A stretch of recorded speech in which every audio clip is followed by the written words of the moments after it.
Па вака, доколку пукне линкот, веднаш ќе биде објавен нов линк на нашата Facebook страница. Од моментов работилницата официјално се снима и доколку не ви е пријатно, не ја вклучувајте вашата камера. Работилницата ќе биде јавно објавена на YouTube каналот на ПХВ недела во петок. Никој освен надлежните за предавањето немаат право да ја снимаат работилницата. Бидете на мјут кога не зборувате. Не се најавувајте и не користете лажни имиња за учество во работилницава. Доколку имате нешто да прашате, кренете го вашето виртуелно раче. Тие што непристојно ќе се однесуваат, веднаш ќе бидат одстранети од презентацијата, со што губат право да учествуваат. Ако имате некои предлози, забелешки, идеи и надополнувања, пишете ни на phv@redcross.org.mk. Може со следниот слайд.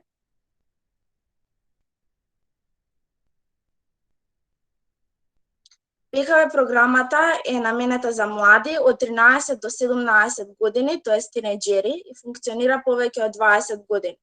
Целта на оваа програма е да се поттикне активноста во заедницата, менување на дневната рутина, помош во заедницата, зајакнување на личните капацитети, промоција на мир и така натаму.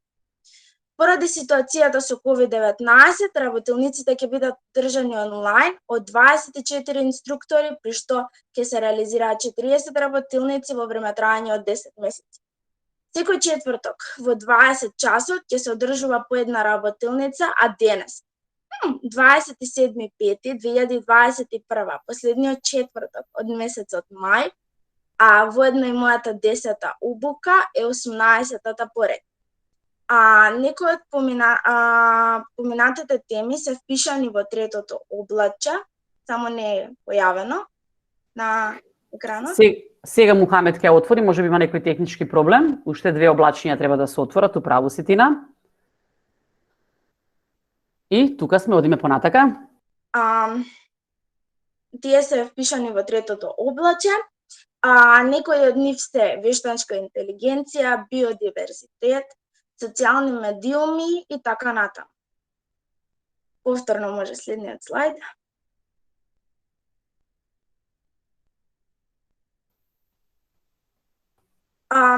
Конечно дојде време и да го представам нашиот денешен ПХВ инструктор, Љупчо Милковски, кој исто така доаѓа од Охрид, ми беше кажано да нагласам.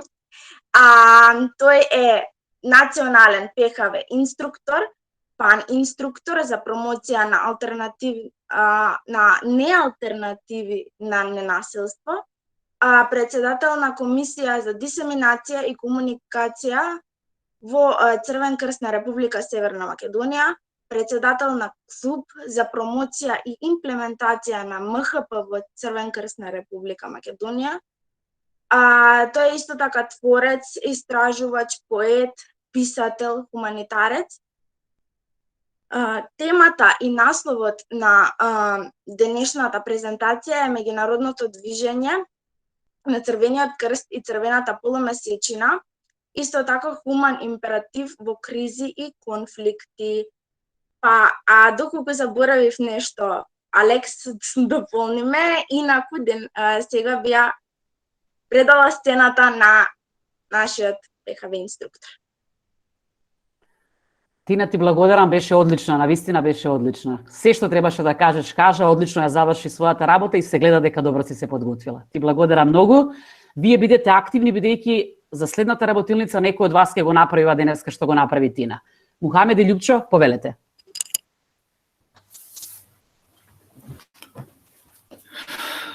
Дали се слушаме? Да? Се слушаме, Љупчо. Добро, ти кај нешто во делот, како што му кажав и на Мухамед, значи шо сме во ред. Јас прво да се заблагодарам на овие убави зборови и на најавата и да кажам дека исто така и мене ми е чест и задоволство што денеска ќе го имаме ова што е пред нас како тема, која е многу значајна, но пред да одиме на она што ќе биде тема и она што сакаме да го кажеме во презентацијата, јас ќе го замолам Мухамед да одиме на првиот слајд кој што е поврзан со очекувањата.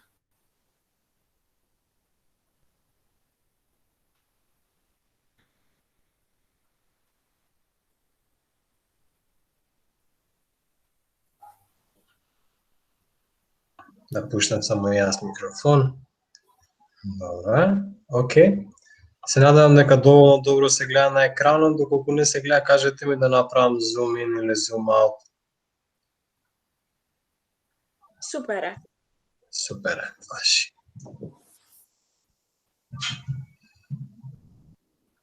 Окей, кои се вашите очекувања за денес?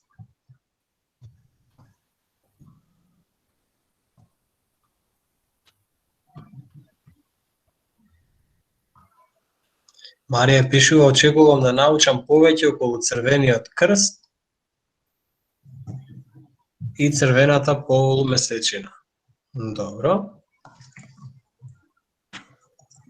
Да научиме повеќе за црвената полумесечина, вака да напишем, ЦПМ, може? Може. Михаила Кацарска Мухамед вика да ги проширам своите знаења за црвениот крст. Значи, навистина ова ретка можно да се слушнат малце поинакви аспекти на работењето на црвениот крст. Потоа имаме ново очекување да слушнеме кои се надлежностите на црвениот крст за време на конфликтите. Значи, надлежности за време на конфликтите. Потоа да слушнеме како една меѓународна организација може да не поврзане на континентално ниво. Значи, ИФРЦ, поврзување на континентално ниво. Да слушнам повеќе за меѓународното движење, што мислам дека исто како претходното.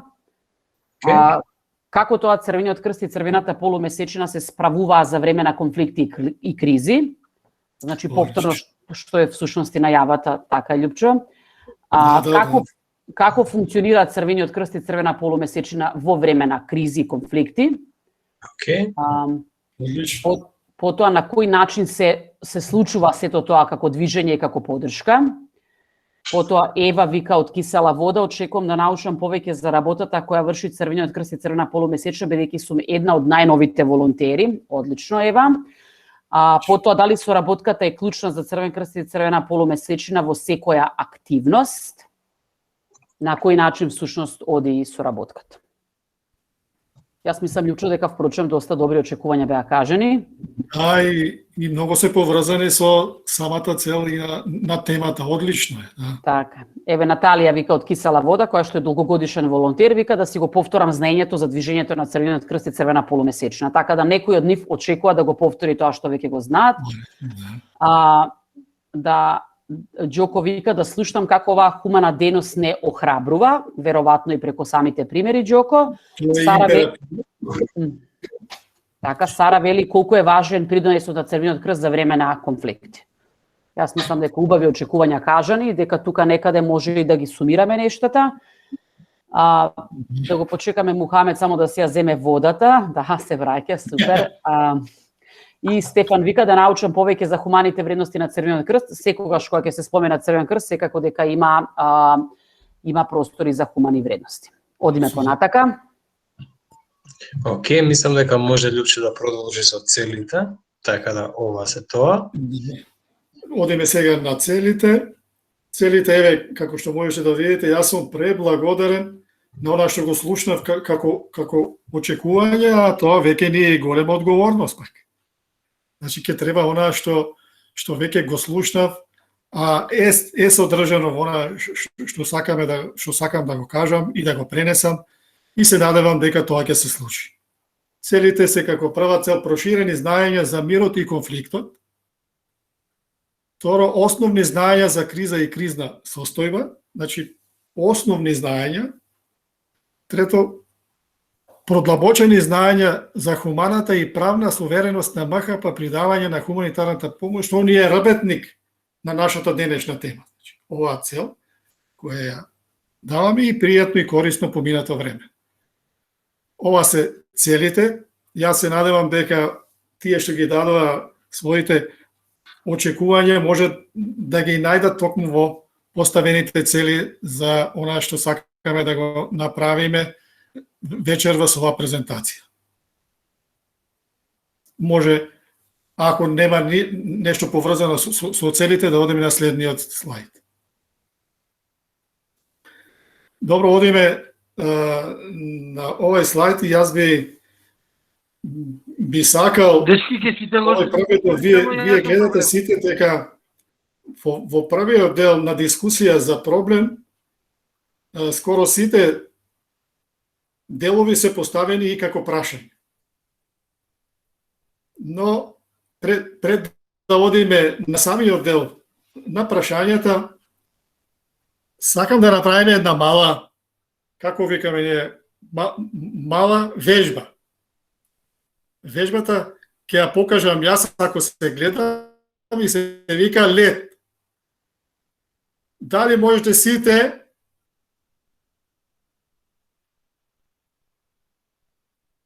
по 5 секунди да ги крениме рацете рамно и да летаме. Дали можеме тоа? Дали го правиме сите тоа? Да. Да. Значи, го направивме сите, благодарам. Значи,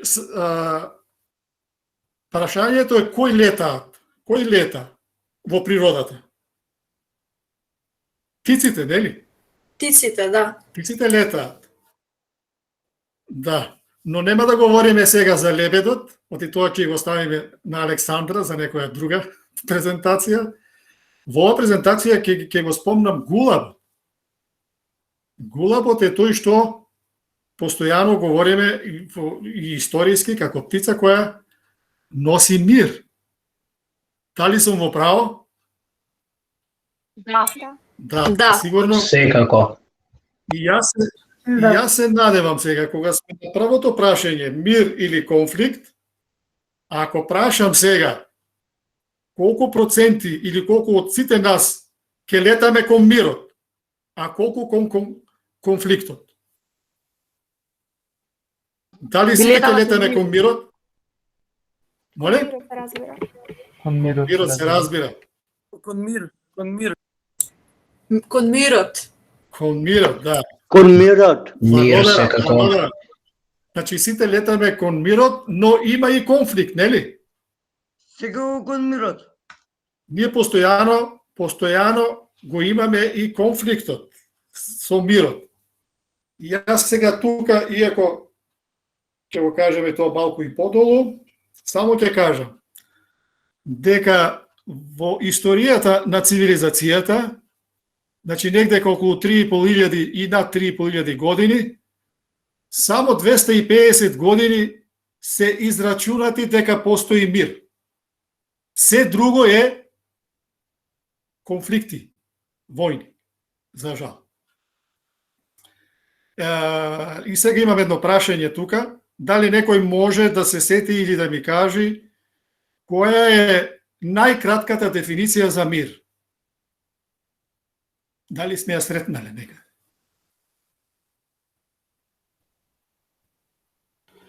Љупчо, може секој од нас... Некоја територија не се води. Значи, тоа прашање може секој може. Секако само за рака ќе ве замолам да кренеме. Кој сака да каже нешто?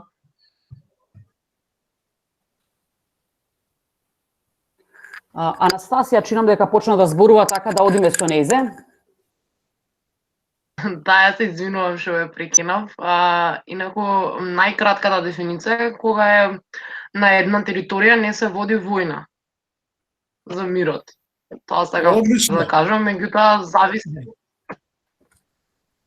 Исто така мислам дека може да се поврзе и со спокој, со хармонија, без конфликти, со толеранција, нели, со диалог и во некоја попроширена смисла може да се гледа како спротивно од конфликт.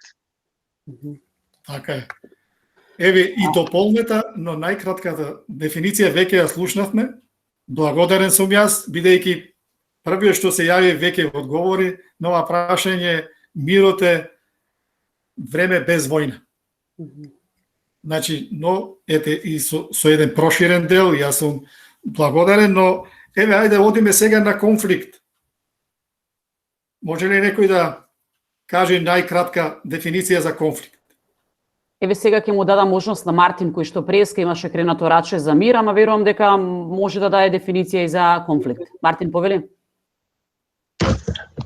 Као начин на недоразбирање помеѓу две или повеќе личности. Ти благодарам, Мартин. Помеѓу две или повеќе страни. Да. Љупчо, имам уште две раци кренате, да речем Џоко Сурлевски да го чуеме, па потоа Михаела Кацарска. Добро. Ако може уште раз прашањето, професоре. Џоко, прашањето е... Дефиниција најкратка... да, повели, Александр. Не, Џоко, прашањето е што е конфликт, но ќе ја замолам целата група, значи првин да ги слушне прашањата, па потоа да крева рака кога има оформено мислење. Џоко, повели сега. Што е конфликт? Конфликт е кога две држави војуваат, кога двајца пријатели или две другарки се карат. Ете така. Одиме со Михаела Кацарска.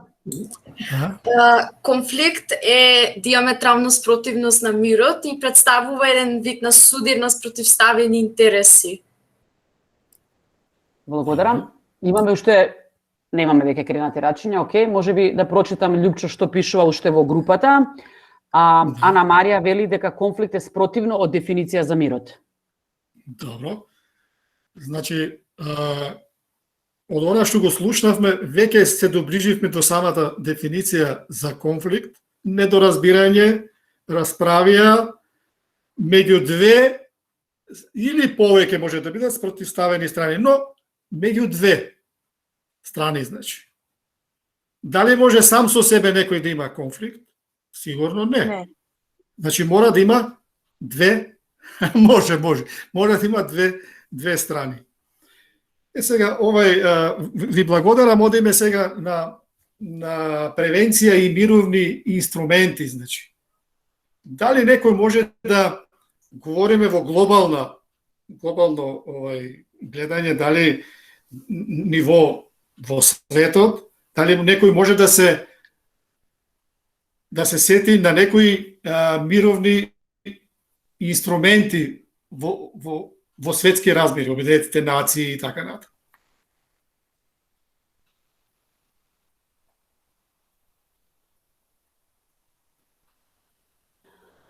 Ана Марија пишува Љупчо мировни договори. Тоа го има спомнато, споделено. Весна пишува конвенции, договори. Марија Трајковска вели разговор. Добро. Михаела пишува спогодба.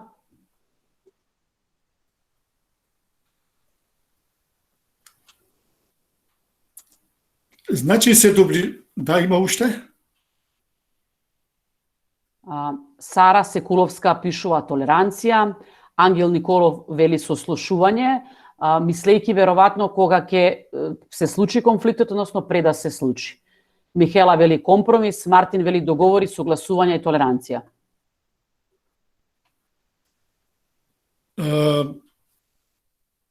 Имав уште пред да одам на превенција и мировни инструменти, затоа што подолу пак ќе говорим за тоа. Јас сум благодарен и на овие, има уште. Тоа е Џоко вели трпение, Кристијан мир, Анастасија вели разрешување преку вклучување на трета страна. Добро, ете, после ќе одиме подолу на другиот начин, на другиот дел од презентацијата. Добро, одиме сега, значи, превенција и мировни инструменти. Мирот постојано бара од светот активна превенција преку одредени активности што веќе бе кажани, спогодби, договори, толеранција и така натаму, значи одлично е тоа, но одиме и на инструменти како документи. Кажано беше конвенции, така ли, спогодби. Пред да одам на ова, да прашам кој е првиот добитник на Нобелова награда за мир?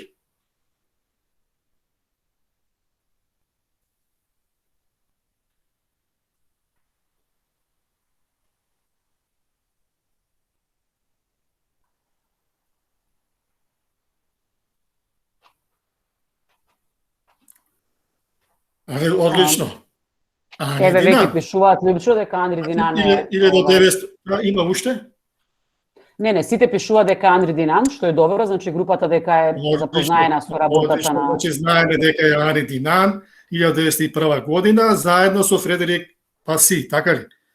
Тој беше исто така еден економист кој што се даваше одредени предлози за мирот, но нас ни е најважен Андри Динан, така ли? Во нашата движењето... Да? Мартин крена рака, може би сака нешто да додаде со ова што го кажуваш ти, Лјупчо, за Андри Динан? Ајде видиме. Исто така тој е основачот на Црвениот крст.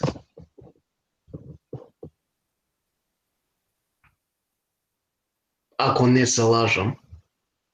Така е, Мартин, ти благодарам. Лјупчо, може да си продолжиш? Добро. Значи, под инструменти говориме и за документи. Еве, например, едни од документите кои што се поврзуваат со следното рашење, а пред нив во мировниот дел, после Втората светска војна, мора да ја кажам, повелбата на Обединетите нации. Таа е во својот и воведен, и стартен, и така натаму, го содржи мировниот аспект. Во повелбата, подолу пак ќе го кажувам тоа, во повелбата имате забрана за војна, знаете? Забрана за решавање на конфликти преку воени средства или со војна. Војната е забранета. Дозволена е само одбрана или одбрана. Одиме натаму, го кажав, тој документ има и други документи што можеби ќе ги спомниме, но времето не ни дозволува, одиме натаму. Еве, следното е Женевски конвенции 1949 година и дополнителни протоколи 1977 година и прашалник. Предходното предавање 17 на Даре беше поврзано со меѓународното хуманитарно право и таму говоревме, нели, за Женевските конвенции, за 4 Женевски конвенции, дополнителни протоколи, кои што целосно се поврзани, особено е тоа дадено во преамбулите, особено на дополнителниот протокол 1 и мировниот аспект на движењето. А ќе кажеме зошто се важни пак за нас, за движењето Женевските конвенции. Зошто се важни? Едно прашање. Лјупчо, пред да одговорат на тоа прашање, има многу интересен коментар кој што го дава Анастасија, сакам да го прочитам. Вели вака: меѓутоа тоа не го попречува фактот војната да постои, користи ги дупките на одбраната и самоодбрана, на ист начин како и робството во денешни рамки преку друг вид на експлоатација. Јас често пати кога држам дисеминацијски сесии изборуваме за Женевските конвенции, за тоа дека секоја земја е потписничка на Женевски конвенции, што значи дека ќе гарантира одредени правила за почитување во време на војна, но сепак често пати тие се прекршувани. Токму ова што го кажува и на Анастасија. Значи покрај договорите за цело време има прекршување во делот на Женевските конвенции. Анастасија, ти благодарам. Апсолутно се сложувам дека и во нашите современи услови има прекршување на Женевските конвенции, но знаете дека во рамки на Женевските конвенции и формираниот 1998 година суд во Рим и трибуналите кои има и судски постапки, така ли? За оние што ги прекршуваат Женевските конвенции, дополнителни протоколи или Женевското право, има и санкции, има и казни, како што, например, за воено злосторство, дела против човештвото и така натаму. Значи, сепак не е оставено само на прекрашување, така? Туку има и санкционирање. Ние сме сведоци дека тие што го прекрашуваат хуманитарното право или Женевските конвенции и така натаму, се веќе дел и се казнуваат, нели? Ете, тоа сакав само како дополнение, иначе точно е тоа, дека се прекрашуваат. Михаела пишува, мирот сам по себе е инструмент за спречување на конфликтот, доколку има соживот и хармонија, сето би бил подобро место за живење. А Сергеј вели, важни се за заштита, превенција на ранетите, болните во вооружените судири на копно и море. Ова е веројатно веќе одговор на твоето прашање поврзано со Женевските конвенции, зошто се тие важни. И Џоко и потврдува на Михаела дека се согласува со нејзи. Така да тоа е веќе одговор на твоето прашање, Липчо. Одлично е сега. Сакам, кога го спомнавме Ари Динан, тој ја издаде книгата Сеќавање на Солферино, така ли? Таму имаме две многу важни идеи. Едната е, нема да прашувам, времето течи, значи формирање на друштва, на организации кои ќе даваат помош на ранетите и болните, но кои ќе се обучуваат и така натаму. И втората за нас е многу важна во оваа презентација е склучување на спогодби. И веднаш после излегувањето на книгата 1863 е одржана дипломатската конференција, а 1864 веќе ќе имаме и првата Женевска конвенција, каде што веќе доаѓа до израз и таа спогодба и правното регулирање на она што сака да го постигне веќе формираниот Меѓународен комитет на Црвениот крст и веќе формирани национални друштва на Црвениот крст. Тогаш уште ја немаме лигата, уште ја немаме Меѓународна федерација и така натаму. Но таа идеја ја носиме и кај Женевските конвенции. Значи идејата за спогодби и првата Женевска конвенција е поврзана пак со една од основните идеи на Ари Динан во книгата. Значи, еве како движењето се поврзува со Женевските конвенции и меѓународното хуманитарно право. Не само со Женевското право, туку и со Хашкото право. Затоа што имаме, како што слушнавте предходниот пат, што имаме два столба. Едниот е заштита на жртвите, така ли? Во конфликт, во вооружен конфликт, а втората е ограничување на користење на воените средства и водење на самите воени операции. Значи, не може се да се користи, не може се да се примени, не може секое оружје да се користи. Значи, две основни работи се во самото Женевско право, односно Женевски конвенции и двата дополнителни протоколи. За нив говоревме, вечерва нема многу да се задржуваме на нив.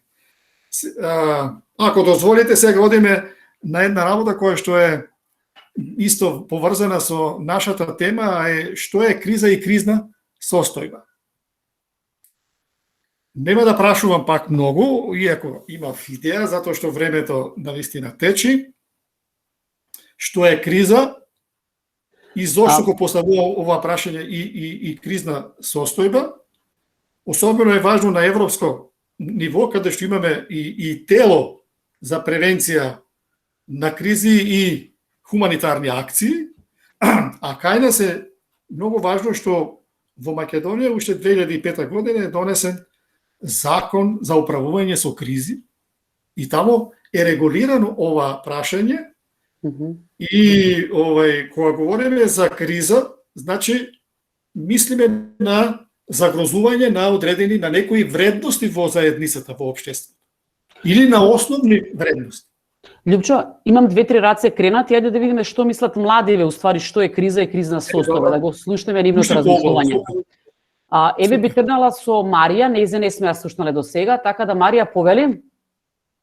Јас мислам дека криза е состојба на неуспех, во смисла на психолошка криза, финансиска криза и така натаму. Благодарам. Хајде да го слушнеме и Мартин, тој имаше кренато рака. Ја не ја спуштив после зато по Добро, погреша. нема проблем, Мартин, одиме понатака. Кико да го слушнеме, еве Кико има размислување за криза, повели Кико. Јас сега ќе елаборирам на широко. Значи, под прва криза при случај на поплави, криза при случај на пожар, криза последнава здравствена криза со COVID-19 и многу други кризи. Толку. Ти благодарам, Кико. На широко, ама сепак конкретно и концизно. Одиме со Анастасија да ја слушаме. Па јас кризата ја гледам како некој настан или пак период кој што ќе доведе или пак може да доведе до некоја нестабилна или да кажам опасна ситуација која што ќе влијае врз некоја индивидуална, дали тоа ќе биде групата или на целото општество. И мислам дека е многу битно да се покаже дека тие ги афектираат комплексните системи, односно дека можат нели кризите да доведат, дали тоа ќе биде политичка, дали ќе биде економска, дали ќе биде криза што опфаќа политичка криза, дали ќе биде психолошка криза. Мислам дека е многу важно да се напомене дека ги опфаќа комплексните системи на општество и на држави, нели, кои што едноставно, барем во моје мислење, мислам дека едноставните системи кои што се елементарни не влегуваат во кризи. Анастасија, ти благодарам. Лјучево беше навистина обемно, доста кажено, опфатено од сите страни, дури можеби ти сакаше некои поедноставни дефиниции, но гледаме дека младите сепак имаат концепции и ги разбираат нештата. Да. Имам уште 2-3 прашања, имам па на крај сите работи ќе ги сублимираш, односно 2-3 раце кренати, извине да ги слушнеме и нив. Да ја слушнеме Анастасија. Анастасија заврши, уствари, извинете, Сара Секуловска. Па кризна состојба е кога има разни ризици и опасности кои го загрозуваат здравието, животот и безбедноста на луѓето и на животните. Одлично, ова веќе ме доближува до добро знаење и истрпена дефиниција од самата норматива. Дали сум во право? Ја мислам дека да, Љупчо, дефинитивно. Да. Одлично, баш ми е драго. Дали има уште? Имам, да, го даваме зборот на Михаела Кацарска. Повели, Михаела. Па според мене кризата представува конфликт кој што е многу поопасен и многу поинтензивен и самата криза носи со себе штети од многу големи размери и самата таа има деструктивна природа.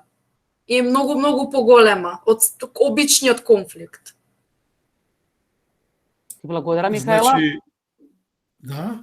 Го имаме уште Џоко, Љупчо, и потоа имам уште 2-3 да прочитам што е и потоа ти го заокружуваш овој дел. Џоко, повели? Добро. Криза е кога владите ни се во криза, кога другите влади се во криза. Ти благодарам, Џоко. Јасно, концизно. Иџо вика, криза е загрозување на нормалната состојба. Ева смета дека представува криза неуспех на некое поле, па може да представува голема материјална штета. Кризата е неуравнотеженост, нестабилност. Мартин вели, кризата би представува нарушување на нормалните состојби, можност на опасност заедно со материјалните нешта. Љупчо, повели сега, тебе ти го давам зборот.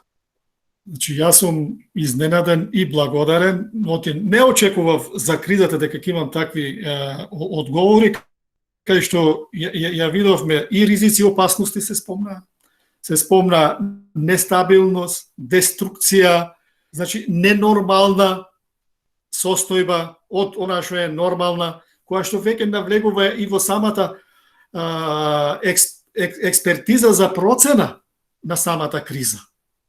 Значи, одлично е тоа, кај што ние имаме и градирање на процените, каква состојба имаме за време на криза и кога моментот на таа предпоставка или веројатност дека се случуваат овие работи што вие многу убаво ги наведовте, доаѓа до што? Ако е ненормална, доаѓа до притисок и влијание на отпорноста или можноста на институциите да ја вршат својата правилно, односно да ја извршат својата функција за стабилност, за недеструктивност, против ова што се веројатности од ризик, односно опасност или ризици и опасности. Ке видиме дали имаме време за дефинирање на самиот ризик, на самата опасност и така натаму. И само сакам да ве доближам до кризна состојба. Ако дојде до оневозможување на функција на институциите, на некои институции не можат да одговорат на своите задачи, се прогласува кризна состојба. И тога се вклучуваат сите други организации, односно целата држава, или ако има потреба од меѓународна помош, за одговор на криза и кризна состојба. Во кризната состојба е по предлог на владата. Може владата да прогласи месец дена, после месец дена парламентот ја продолжува кризната состојба онолку колку што ќе има потреба. Дали имаме, ние после имаме подолу криза и кризна состојба, но ај ќе го оставиме тоа за подолу. Љупчо, јас ако може да те прашам, чинам јас дека во нашата земја се уште владее кризна состојба, а пошто се продолжуваше на неколку пати, не сум сигурна дали е до крајот на месец на мај или не. Не, заради... до крај на јунија. Така до крај на јуни. Но кризната состојба е донесена и сега ние имаме кризна состојба за бегалската криза се уште, така ли? Затоа што се уште јужната граница е а Црвениот крст, националното друштво, од 2015 година намамо постојано е ангажиран во самата криза, односно кризна состојба. Зошто кажав кризна состојба? Тука сите органи кои што се битни за превенција, за решавање на кризната состојба, за стабилизирање се вклучува. Така и Црвениот крст. И ние сме вклучени во, но ќе кажеме после и како, затоа што имавме и очекувања. Во однос на превенцијата и правни инструменти, веќе еден правен инструмент, јас го кажав, законот, но дел на други инструменти си има една изворедна уредба, барем кај нас покрај европските кои што се значи ускладени со европските инструменти исто така. Тоа е уредба за методологијата за процена за загрозеност на безбедноста од сите ризици и опасности во државата.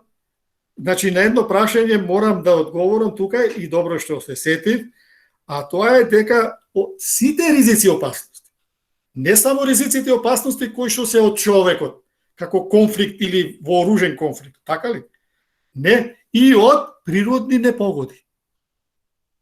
Значи, од природни, но и од техничко-технолошки непогоди. Знаете, тоа е таа тројка која ја делиме, значи, човекот како фактор, природни непогоди и овај техничко-технолошки како што се делот на она што го имавме со цунамиот, со делот на оштетување на атомските централи и така натаму. Јас би сакал сега само едно кратко време, ќе ми дозволите мене, на ова што се сега беше учество, да земам јас едно само мал дел, кој што веќе говоревме, но може само да биде како едно дополнение во знаењата и во она што би бил и натамо одреден наши соодветен ваш интерес. Спречување и решавање на конфликти, јас тука го земам еден од светските лидери во она што се вика теорија и пракса, Јохан Галтун, мировен пристап и позитивен мир, односно негативен мир. Нема да говориме многу во овај дел, бидејќи мирот ни е основа и активностите во она што се на меѓународно овој хуманитарно право преку компонентите на движењето на Црвен крст и Црвена полумесечина, тоа ги знаеме кои се, нели? Е активниот мир или позитивен мир. Значи, Галтунг, со кого имав среќа да се сретнам на моите мировни постдипломски студии во Скопје, скоро едно 3-4 дена, изворедна личност и тој позитивен мир е активен мир. Значи, сите се вклучуваат. Она што ние го правиме во рамки на една, да речеме, кризна состојба, тоа во овој активен или позитивен мир се бара секојдневно. Државата да се оспособува како Црвениот крст, како националното друштво, кое што има задача и го прави тоа, во мир да се подготвува, да работи како и што ние го правиме сега тоа, да се едуцира, да се обучува, да ги јакне своите капацитети и така натаму. Тоа е тој активен мир на сите субјекти во едно општество, во една заедница, но и на сите да речеме, во Европа или во меѓународната заедница. Тоа е смислата, а обратно од позитивниот мир е негативен мир. Ние ќе се бориме декларативно, ги имаме инструментите, ама инструментите се пасивни, бавни, не се активни. Значи, ако сакаме мир, и она што веќе и вие го говоревте преку онај дел на учество, на активност, на толеранција, на принципи и така натаму, е тоа што го бара и самиот Јохан Галтунг, и јас се надевам дека некој ќе има можност да го уште повеќе да го види, да го продлабочи, да го прошири и така натаму. Сега што не е нас најважно и во овој работник е меѓународното хуманитарно право, хуманитарни инструменти и правни одредби.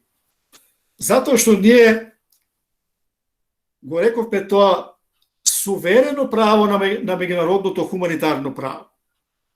Не сакам да говорам сега за право, за правни норми, предходната презентација имавме за тоа, одредени, нели, и пристапи и кажувања и учество ваше. Во Женевските конвенции и дополнителните протоколи, кои што се основен извор на меѓународното хуманитарно право. Знаете, како извор ќе спомнуваме и меѓународното обичајно право, меѓународното договорно право, но основни извори на меѓународното хуманитарно право, кое што е дел од меѓународното право, се Женевските конвенции и двата дополнителни протоколи. Ние имаме и трет дополнителен, но тој е битен за движењето во однос не само за движењето, и за самите Женевски конвенции.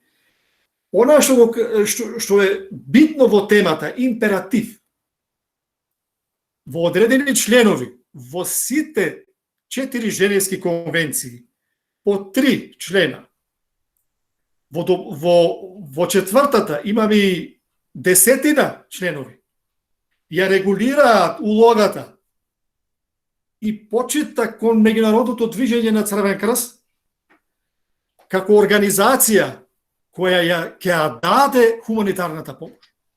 Што сакам да ви кажам? Имаме една сила, значи огромна правна сила во меѓународни рамки, која што после е преточена и во домицилните права. Ние кој закон го имаме во Македонија, кој што произлегува практично од врските на Женевските конвенции и дополнителните протоколи? Кај нас кој закон е? Значи закон Црвен крст на Република Македонија.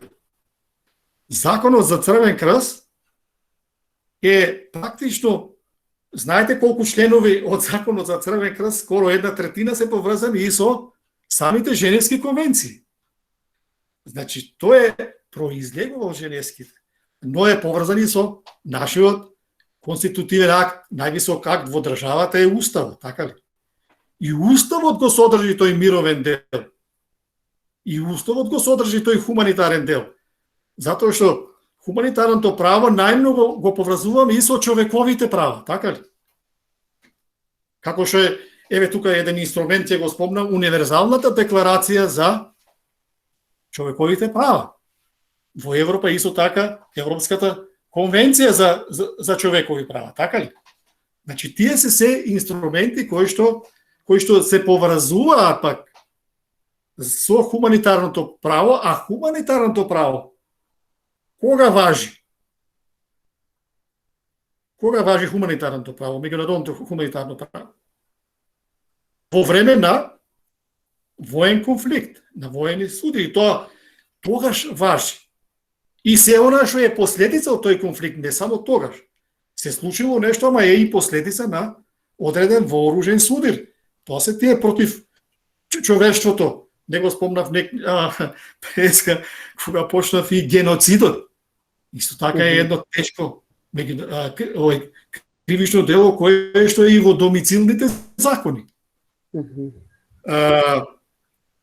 Имаше едно прашање кое што е поврзано со самото движење меѓународно, а тоа е на компонентите.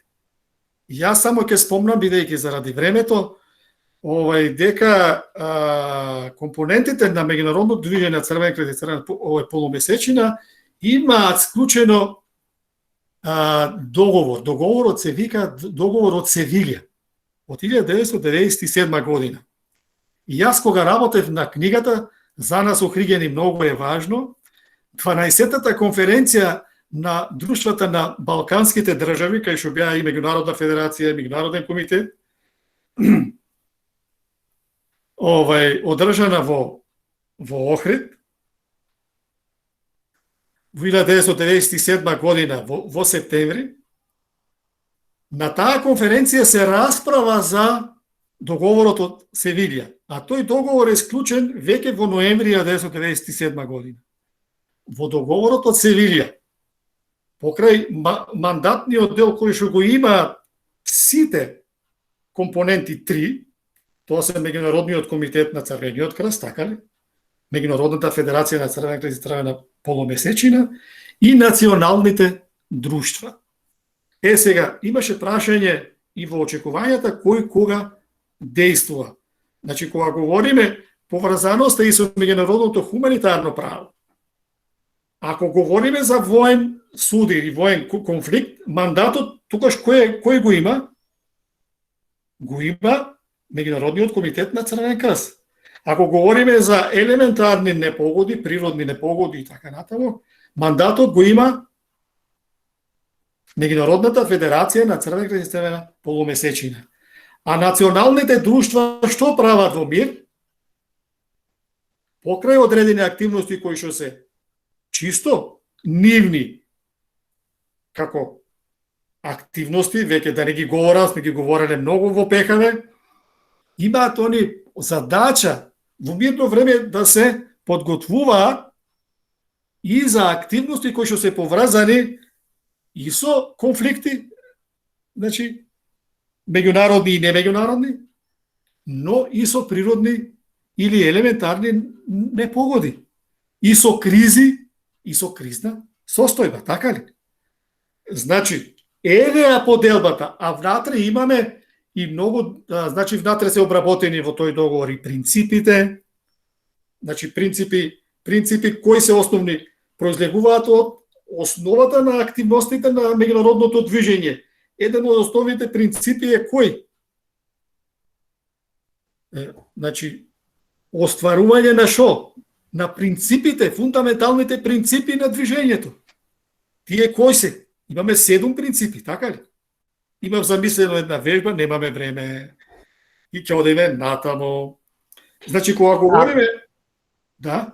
Љупчо, пред да одиш понатака, не ќе да те прекинам, значи во првиот дел од слайдот, Тина напиша, кога зборувавме за кризи и кризни состојби, дали е тоа нешто како martial law? Сега не знам дали ти е познато како фраза, како термин, не знам дали како е преведено на македонски, значи дали криза и кризна состојба е нешто слично со Мартијал Лов. Ако не ти е познат терминот, јас можам да дадам некое дообјаснување, така да Ке те замолам да дадеш објаснување. Мартијал Лов повеќе тина е поврзан со воен закон или со ратен закон, кој што всушност ја суспендира, односно ја истакнува работата на полицијата и војска во одредена ситуација, ама ги суспендира човековите права и права кои што се однесуваат на сите други институции и надлежности. Така да различно е. Во делот на криза и кризна состојба секој има своја улога, во која што дури Црвениот крст има одредена улога што е тоа што треба ние да го правиме без разлика за каква катастрофа станува збор, дали е природна или е пак катастрофа предизвикана од човекот. Одлично, одлично. Сега, кога говориме за криза и кризна состојба, тоа е систем. Црвениот крст има своја улога. Не е поврзано директно со ова што е дали полицијата и армијата имаат други активности дополнителни кај што се ограничуваат човековите права. Овде имаме одредени ограничувања, но на одредени простори, каде што кризата може да се прогласи на одреден простор, локализиран, например, може во една општина, може во еден регион. Значи, може за некој спомна здравствена криза, така ли? Може за одреден здравствен проблем кој што е присутен. Но да одговорам сега на ова прашање. Кризата практично, според поставеноста како систем, е превенција да спречиме вонредна и воена состојба. Значи, колку што може да не дозволиме она што го спомнуваме сега како ограничување на правата преку полицијата, преку војската и не само преку нив, нели, може да се вклучат и други, али претежно полицијата и војската е во вонредна состојба. Кога се прогласува прво вонредна состојба, ние тоа го видовме во кризата, ковид кризата, нели, имавме вонредна состојба и тогаш дојде до ограничување на одредени права, слободи, движење, полициски час и така натаму. Значи, тоа го видовме и во пракса го осетивме. Како вонредна, уште повеќе ќе се ограничат и тоа драстично во воена состојба. Не говориме сега за окупирани, тоа е друго прашање во рамки на МХП, но во рамки на државата се прогласува и затоа многу ретко се осудуваме како влади, да бараме како држави, да прогласиме воена состојба. Затоа што тогаш и за многу важен дел сега ме потсети Александр да спомниме користењето на ресурсите и начинот на користење на државата, на заедницата, на општеството. Тогаш се користат ресурсите по одреден проценет, значи анализиран план и така натаму за користење, но тогаш доаѓа особено во воена состојба до драстично ограничување, нели нема да има движење надвор, нема надвор од државата, па мобилизации, па не знам јавувања, па постојани јавувања и така натаму, по разни категоризации на населението, на луѓето и така натаму. Дали одговорив, Александра? Значи, ги делиме. Ова е таа делба. Да, ја мислам дека да. Кризата практично е корисна. И таа е, самата е систем. И тука Црвениот крст е член во главниот штаб на државата. Така. Во рамки на Центарот за управување со кризи, Црвениот крст е член. И таму Црвениот крст учествува во носење на одлуки. Што ќе се преземе? Колку е капацитетот? Колку е можноста на самиот Црвен крст, односно предлози за учество на другите.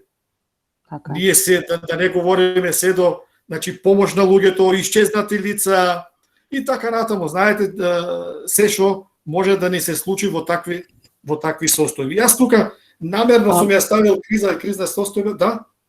Може би само да им појасниме, Љупчо, дека во тој кризниот штаб всушност единствена невладина организација е всушност Црвениот крст. Све друго се со представници на власта, со министерства, со министрите, единствено представник има невладина организација е Црвениот крст.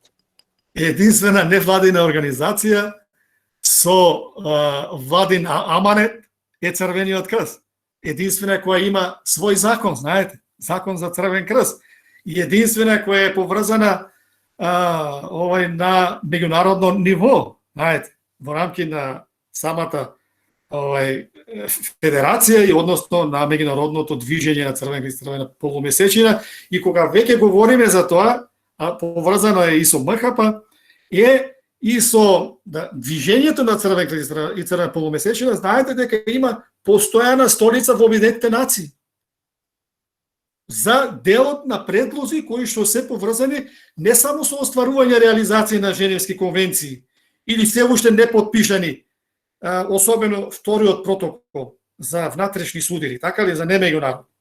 Уште има држави кои што не го подпишале, но Женевските, како што рече Александра, се подпишани од сите.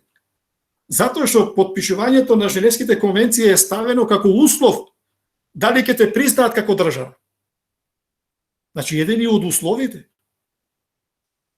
И таму меѓународното движење, а меѓународното движење пак сме сите ние и националните друштва, затоа што на одредени конференции на 2, односно на 4 години, кои што се одржуваат во рамки на меѓународното движење, учествуваат и владините представници. Знаете тоа, нели?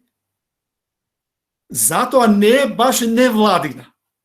Таа е невладина. Така е. Но со владин амане. Така е. Значи, таа е единствена, која што има свој капацитет, која што е познат незиниот овој капацитет и затоа и се даваат однапред и во Женевските конвенции и во законите. Така ли? Таа можност тоа е императивно. Не може ниедна држава да одбие хуманитарна помош. Тоа е одредба. Тоа е почит кон движењето. Без разлика каде се случува. И без разлика членот 2 од 4 меѓународни исти члени, и ако некоја држава не признава воена состојба, не признава конфликт и дека е учесник, и таа мора да ги спроведува Женевските правила. Знаете? И таа мора да ја прими и да ја прифати хуманитарната помош и целокупната активност на меѓународното движење. Поотделно по сите конвенции, да не ги говориме сега 4, така ли? Различни, за различни работи се 4 Женевски конвенции. На копно, на бродоломници, на море и така натаму, третата за воени заробеници, каде што во вториот дел да се оставиме, ајде да говориме мало за криза и кризна состојба, и сакам само да ви кажам ова за бегалската криза 2015 година, од што мислите колку отприлика бегалци во овој момент? УНХЦР постојано ги прави Обединетите нации, тие податоци ги сврла. Колку бегалци во моментот има во меѓународни, во светски разни. Значи, има 60 и над 60 милиони. Имавајте толку колкава држава, нели? Значи, многу брзо се зголеми таа бројка од пред 2015 и навам. Со 2015 година беа негде дека стално се движеа до 40 на милиони, сега се 60 милиони бегалци. Значи, признат. Со признат бегалски статус. Не е само мислиме дека се толку. 60 милиони. Сега би замолил да одиме на следниот овај слайд.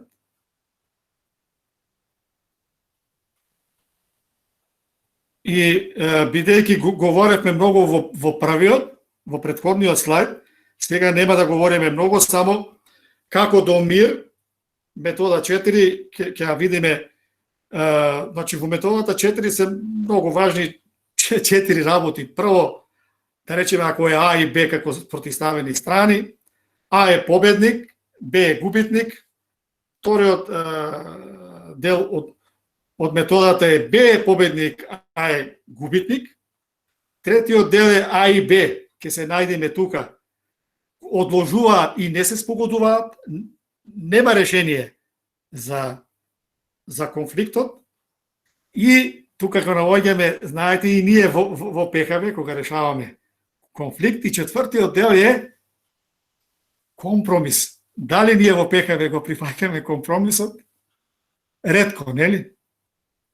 Кога ја работиме таа вежба, значи методата на Гаутунг е токму ова. Значи тие 4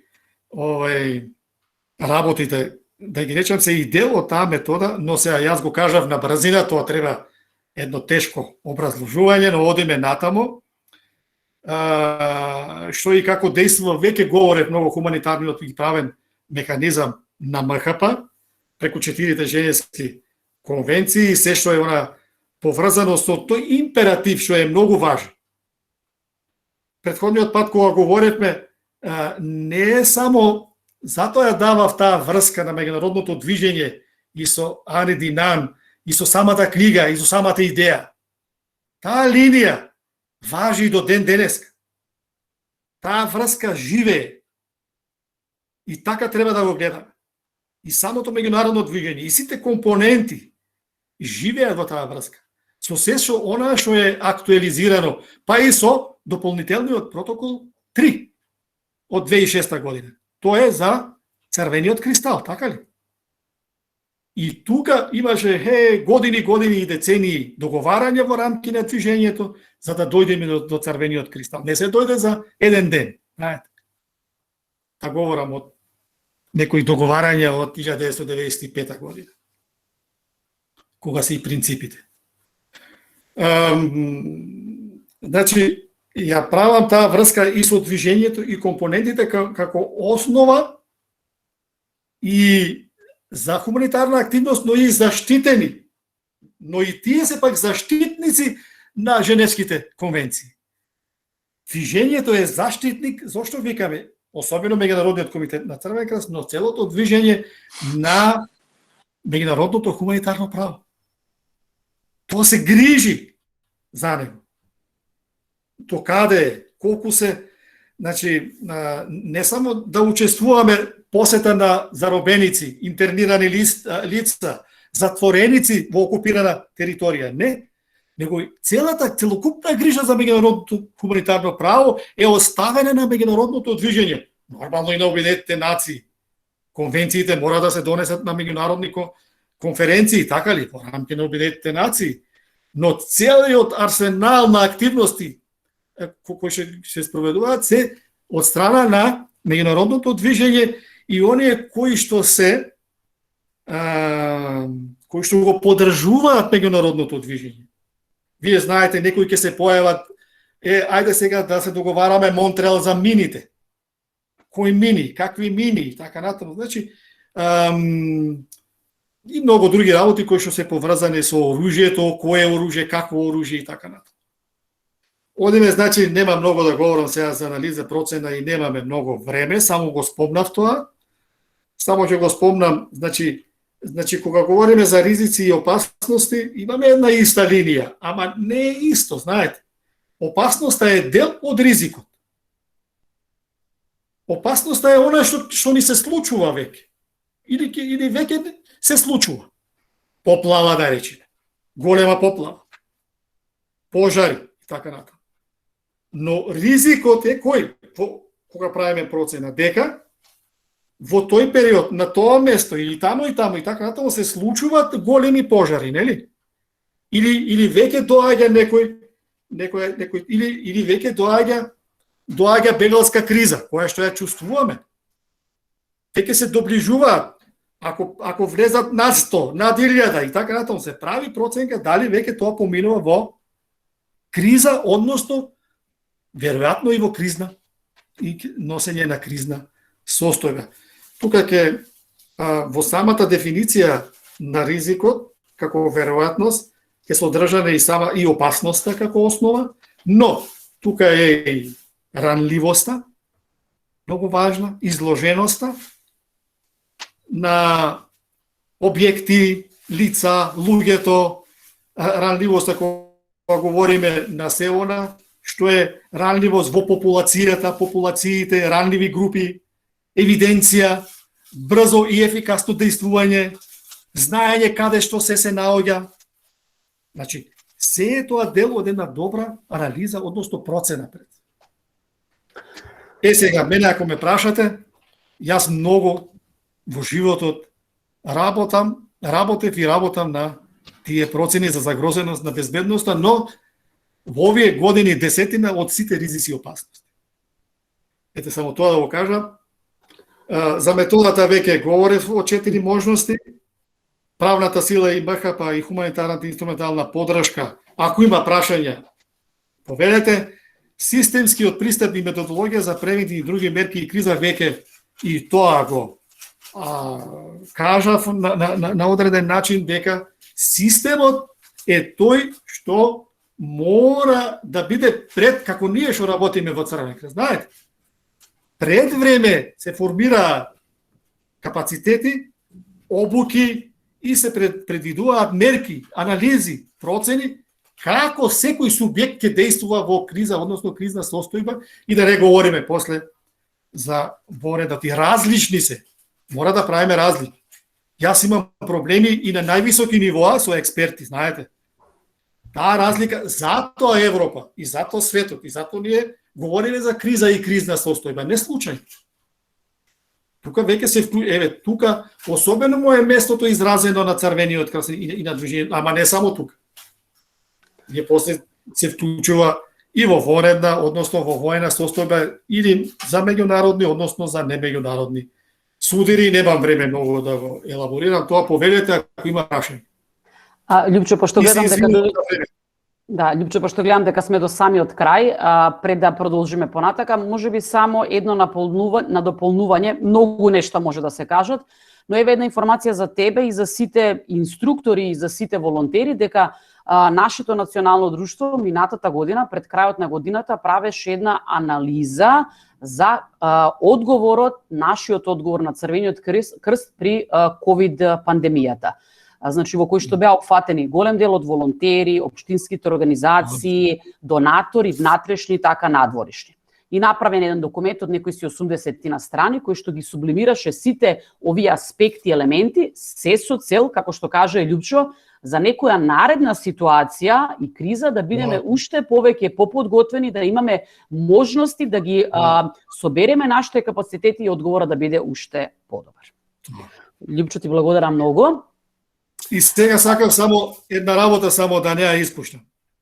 Сакам секој од вас, од сите кои учествуваме, да се прегрне самиот и да почувствува дека ги прегрнува сите. Ајде да видиме, ајде. И трето, сакам да почувствува дека го прегрнува мирот и целиот свет. Ете. Супер. Одлично, Љупчо, ти благодарам многу. Тука некаде ќе му го дадеме зборот сега на Мухамед, кој што мислам дека треба да го заврши делот со очекувањата. Мухамед, повели. Сакаш да ги читаш ти или да си ги затворам јас, како сакаш? Па ајде да ги затвориш ти слободно, Мухамед. Може. Супер работилница, фала ти многу, Љупчо.